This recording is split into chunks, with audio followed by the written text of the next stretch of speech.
In the insect world, the jewel wasp, also known as Ampulex compressa, stands out as a fascinating example of venomous manipulation.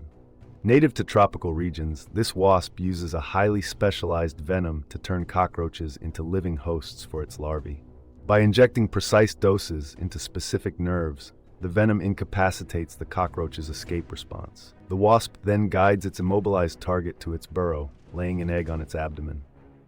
As the larva hatches, it feeds on the still-living host, ensuring nourishment before pupating into adulthood. This intricate life cycle and ecological niche illustrate the remarkable and often ruthless adaptations found in nature.